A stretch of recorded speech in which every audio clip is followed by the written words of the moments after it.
नमस्कार। आप सुन रहे हैं द बॉलीवुड रेडियो और मैं हूं आपके साथ आकाश। दोस्तों, किस्सा आज रेखा का आपको सुनाएंगे।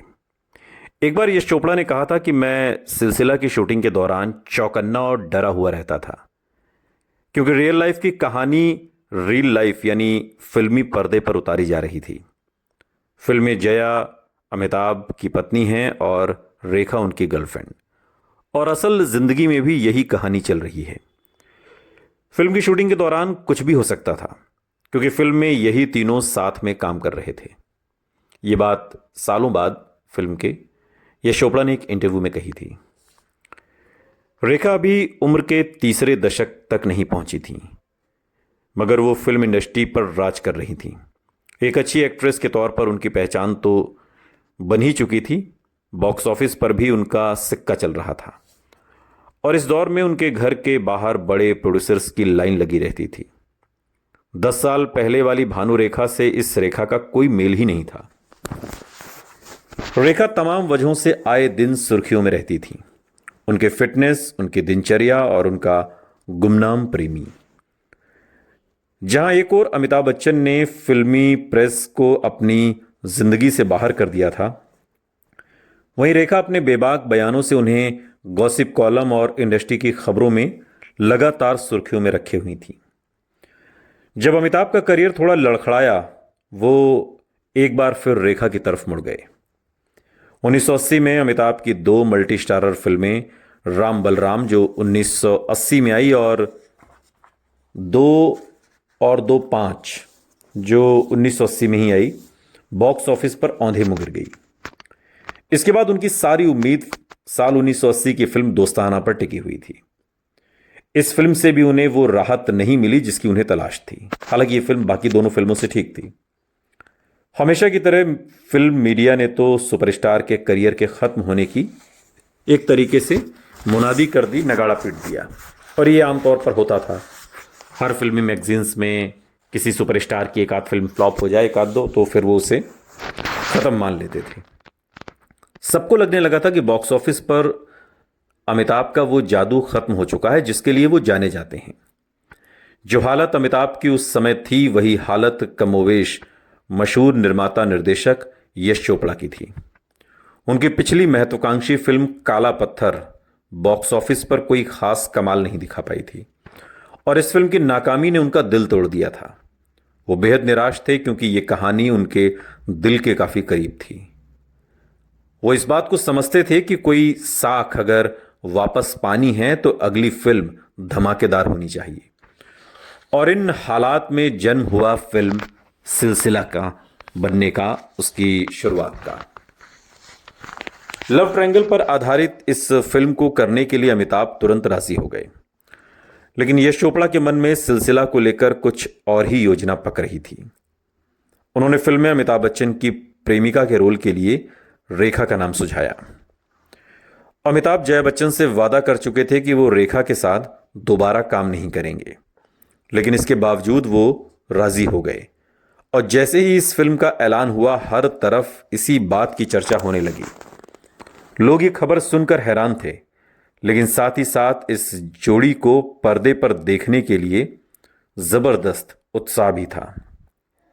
अमिताभ से शादी के बाद जया फिल्मों से दूर हो गई थी और उन्होंने खुद को घरेलू जिंदगी में उलझा लिया था। उनके 2 बच्चे थे जिनको पालने में ही जया का सारा वक्त बीतता था। अपने दौर की इस बेहद कामयाब और काबिल एक्ट्रेस का फिल्मी दुनिया में लौटने का भी कोई इरादा भी नहीं था।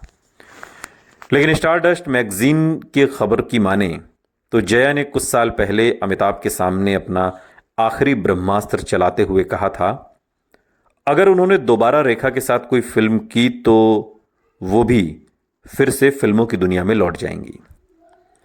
सिलसिला की खबर आने के साथ ही जया ने अपने आखिरी दांव को आजमाने का फैसला कर लिया। आखिर अपने पति का नाम फिर से रेखा के साथ जुड़ने के बाद वो रेखा का हाथ पकड़कर एक तरीके से बैठी तो नहीं रह सकती थी।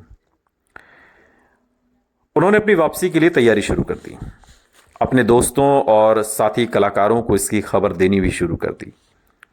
लेकिन तभी एंट्री हुई नेल्ली की। नेल्ली। अमिताभ नटराज स्टूडियो में अपनी फिल्म लावारिस, जो साल 1981 में आई, इसकी शूटिंग कर रहे थे।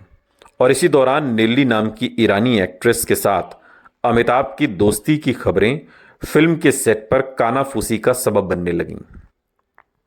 कुछ ही दिनों में फिल्म मैगजीन्स में भी ये किस्सा उछलने लगा और कहा जाता है कि इसकी वजह से रेखा और अमिताभ के बीच बेहद तनाव पैदा हो गया।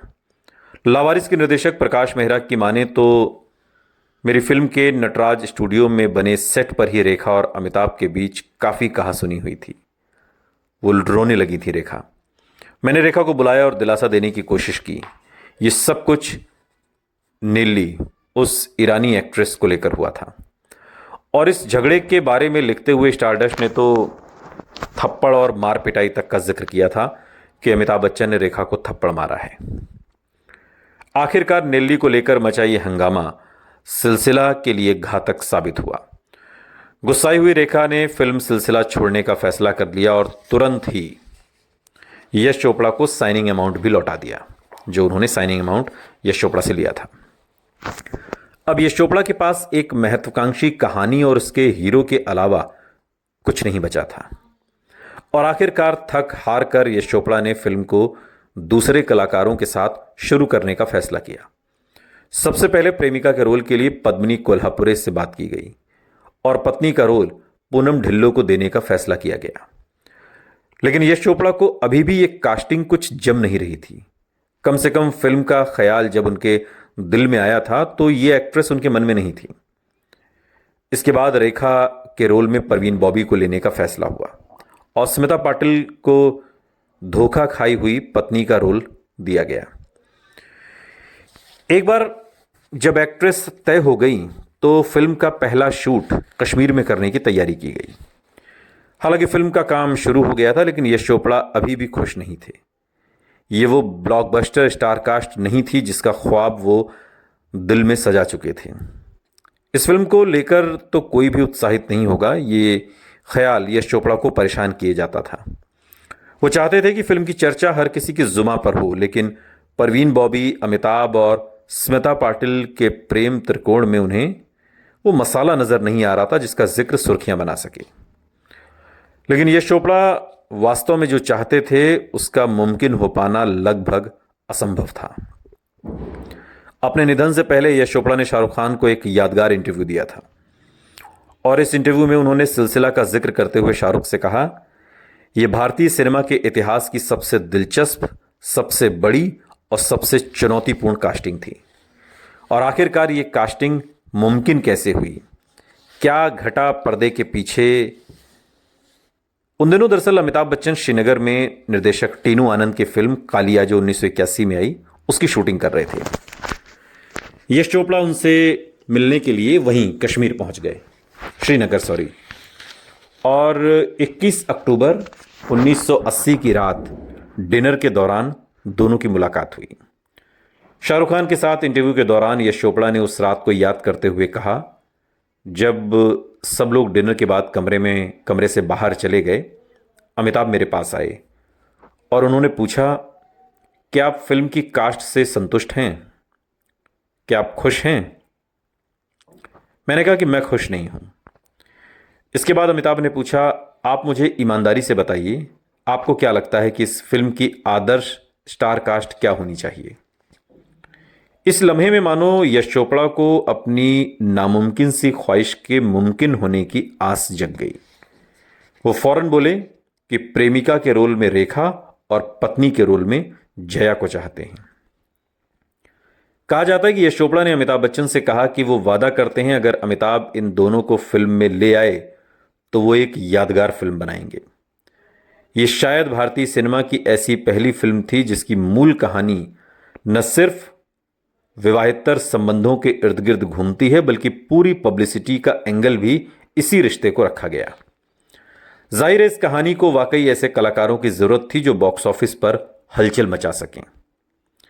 यश चोपड़ा की बात सुनकर अमिताभ कुछ देर सोचते रहे और फिर बोले कि उन्हें और यश को बंबई वापस चलना चाहिए।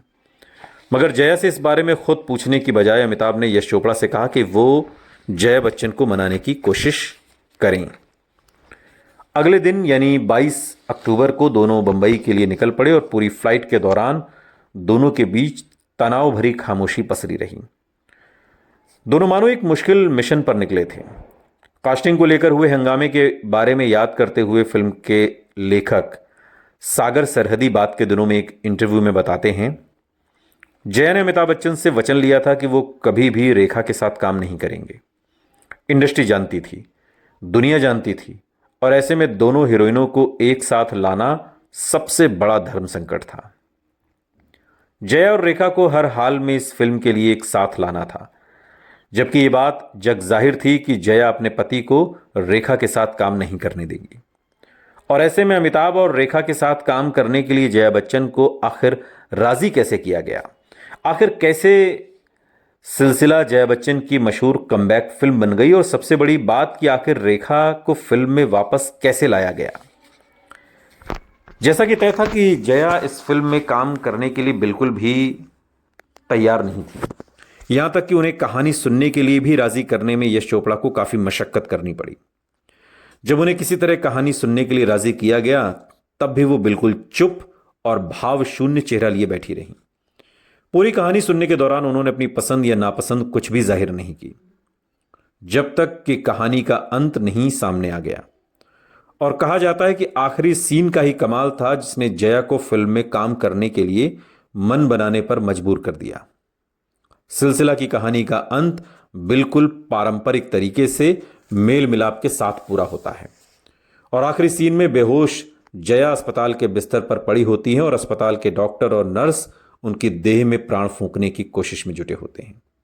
और ठीक उसी वक्त अमिताभ की एंट्री होती है और वो कमरे में मौजूद हर शख्स से बाहर जाने की गुजारिश करते हुए कहते हैं, हमें अकेला छोड़ दीजिए। और एकांत में वो अपना हाथ प्यार से जया के सिर पर रखते हैं और उनका हाथ अपने हाथ में थाम लेते हैं।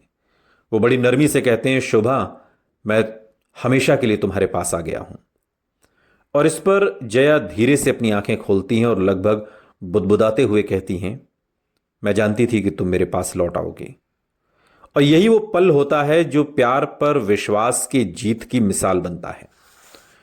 इस बात का सिर्फ अंदाजा ही लगाया जा सकता है कि इन शब्दों ने जया बच्चन के ऊपर कितना असर डाला होगा। शायद इस रोल और ऐसे अंत ने ही जया को फिल्मों में दोबारा अभिनय करने के लिए सोचने पर मजबूर किया होगा। इस किरदार के जरिए न केवल वो एक नैतिक विजय हासिल कर सकती थी, बल्कि साथ ही अमिताभ के लड़खड़ाते करियर को भी सहारा दे सकती थी। जेरी पिंटो कहते हैं कि कई बार लगता है कि फिल्म निर्माण से जुड़े लोग इतनी लापरवाही से सोचते थे कि उन्हें समझ ही नहीं आता था कि बॉक्स ऑफिस पर क्या चल सकता है, या फिर उन्हें कोई परवाह ही नहीं होती। मतलब आप सिलसिला को ही देखिए, जब अमिताभ इस फिल्म को कर रहे थे तब उनके बच्चे काफी बड़े हो चुके थे और वो समझ सकते थे कि आखिर चल क्या रहा है। इसके बावजूद अमिताभ ने आगे बढ़कर यह फिल्म साइन की। सुपर मैगजीन ने अपनी कवर स्टोरी पर लिखा, जया इज बैक, यानी कि लौट आई जया। और इस खबर में था यश चोपड़ा की रातों की नींद अपनी फिल्म की स्टारकास्ट के चलते जो उड़ी हुई थी, वो आखिरकार मान मनोवल के बाद 23 अक्टूबर को कहीं ना कहीं एक तरीके से कहें तो वो चैन से सो पाए। यश चोपड़ा ने भी इस बात को स्वीकार किया और कहा कि जया को फिल्म में शामिल करने के लिए मुझे काफ़ी मशक्कत करनी पड़ी। सागर सरहदी याद करते हैं कि यह पहले से ही तय किया गया था कि जया को फिल्म से जुड़ी हर बारीक से बारीक चीज़ बतानी पड़ेगी, वरना फिल्म बन नहीं पाएगी। और इस मामले में समझौता सिर्फ यही किया गया था कि स्मिता पाटिल के रोल को जया को दिया जाए और रेखा को साइन करने से पहले उनकी इजाज़त ली गई। सिलसिला की शूटिंग के लिए रेखा अपनी कई फिल्मों के शूटिंग शेड्यूल को महीनों तक के लिए टालने से भी नहीं हिचकिचाई, शायद इसलिए भी कि निल्ली अमिताभ की जिंदगी से दूर चली गई। सुनते रहिए द बॉलीवुड रेडियो, सुनता है सारा इंडिया।